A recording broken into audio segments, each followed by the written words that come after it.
Hi and welcome to the Sport.ca show. I'm your host, Aaron Bell. This is Canada's #1 online broadcast that features local sports and local teams from all across this great sporting nation. We're broadcasting countrywide to highlight your sport, your team, and your stories. Send us your sports stories and we'll feature the best ones on your show right here at Sport.ca. This is where we bring it all together. This week we have some stories from Ontario, Nova Scotia, PEI, and Newfoundland. Before we get to the show, we'd like to announce an update for Sport.ca. We released new templates for your team, league, and tournament websites. If you log in to your admin system and click Preferences, you will now find some options for controlling the look of your template. You can change the colors and change the banner image. In the future, we will have the ability to upload your own image, but for now, we hope you enjoy our presets. This is another way we are trying to improve your show right here at Sport.ca and your whole amateur sport experience. But enough of this technical stuff, let's get on to the show. Now our first story out of Ontario, we're starting with Ontario Soccer and the Barrie Spirit Girls. On Sunday, the Spirit Girls played their sisters from the club, and although they squandered numerous chances in front of the goal, the older girls lost to the younger counterparts 1-0. The 95 girls scored a beauty, with their forward latching onto a long ball and striking it into the top part of the net. The 95 goalkeeper had another strong game, blocking numerous shots destined for the back of the goal, and even when she didn't fully stop them, they were cleared off the line by willing defenders or glanced off the crossbar. Congratulations to the 95 girls, and hold your heads up, 94s, you can't win all the time. Let's move east to Nova Scotia and Nova Scotia hockey. The Sherwood Flyers. The Sherwood Flyers took on the Barracudas and came out with a 2-2 tie. Scott Martell scored in the first period for the Flyers to get the Flyers out to an early lead, and then Tristan scored the Flyers' second goal as the game ended in a 2-2 tie. Thanks for the story, Sherwood Flyers. Keep sending them in. We need more of your stories. Let's go.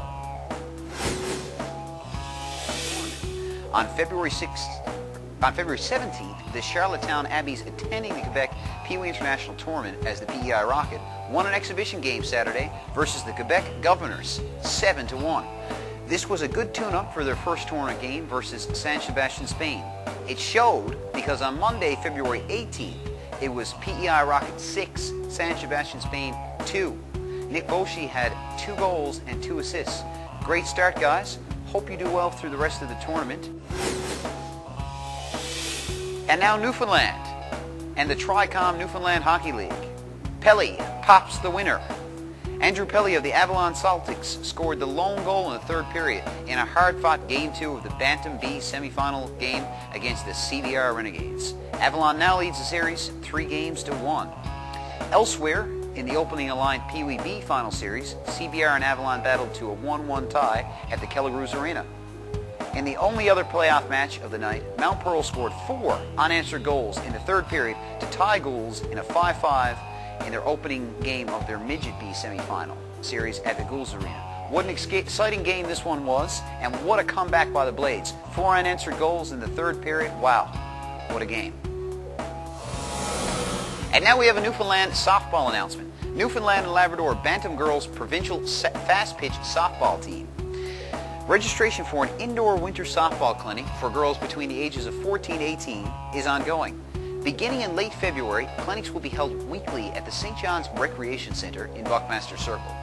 Clinics will focus on all areas of fundamental skills, developing pitching, catching, fielding, hitting, and bunting. Gym space is limited, and therefore a schedule for interested players will be devised to maximize space and resources in the gymnasium. Registration is free. However, due to limited space, interested players should not delay making their interest known. No walk-on participants will be accepted. All fruits and vegetables must be declared at the front desk, and all carry-on bags must be stowed in the overhead bin. And parents, if your son or daughter has an interest in softball, this is a great way to hone some of their skills for the upcoming season. If nothing else, it will get them out of the house and out of your hair. And don't forget, to register, you have to email Paul Smith at softball.coach@hotmail.com. And now we're turning to Newfoundland basketball and the Grand Falls Windsor Men's Basketball League. Game 1 featured Powerade and M&M. At the half, it was a 47-37 lead for Powerade. They've been really playing well all year. Peter Morse had 14 points for the energy drink squad. Sean Bursey had 14 points for M&M. Powerade pulled out an 88-82 victory when it was all said and done. Brian Cook only had 7 points in the first half and finished out, but he finished strong with the energy squad. He finished with 27 points. There is no doubt in my mind that Brian Cook is the MVP of this league. He's been playing very well all season long.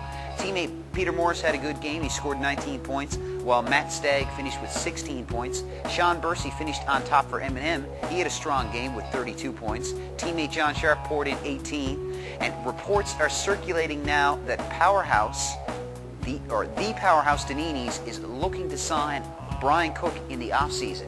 Cook and Corey King would make a dangerous two-headed monster for an already dangerous Danini squad. Look out if that happens. Game 2 featured Coke and Danini's. Coke earlier angered a sleeping giant that was Danini's after having to forfeit a game prior to this matchup. Danini's came into this match looking for a chance at revenge.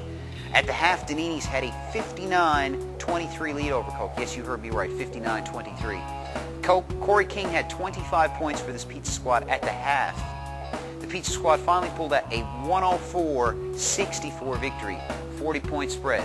Corey King finished on top with 46 points, and this really gets you thinking about the pairing with Brian Cook in the offseason.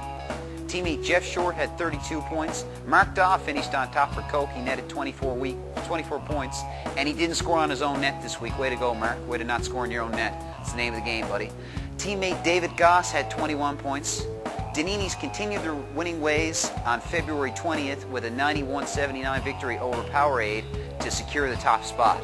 The season wraps up on February 24th, and it's a perfect time for Danini's to be getting hot. My condolences to Coke after a tough season. Between scoring on your own net and getting salamied by Danini's, it may be time for a new team sponsor, like Fisher-Price or Fruit Loops. And Grand Falls, make sure to send in the final regular season standings. We want to report on how it all turned out, so send that in to us. And now it's time for a salute to the users of Sport.ca. For this week's SmackDown of the Week, we return to Nova Scotia and the Ballantine Fuels Pee Wee AAA team as they laid the SmackDown up 8-0. Now there's a SmackDown. This week's Player of the Week is Chris Furlong, who plays for the Mount Pearl Pee Wee team of Capital Mitsubishi. He had a hat-trick leading the team to victory against the Mount Pearl Kinsman's Pee Wee team. They beat them 6-2. Chris, you didn't send us in a picture this week, so we felt this would be the perfect opportunity to pay tribute to a former Pee Wee player himself, the one and only Chuck Norris.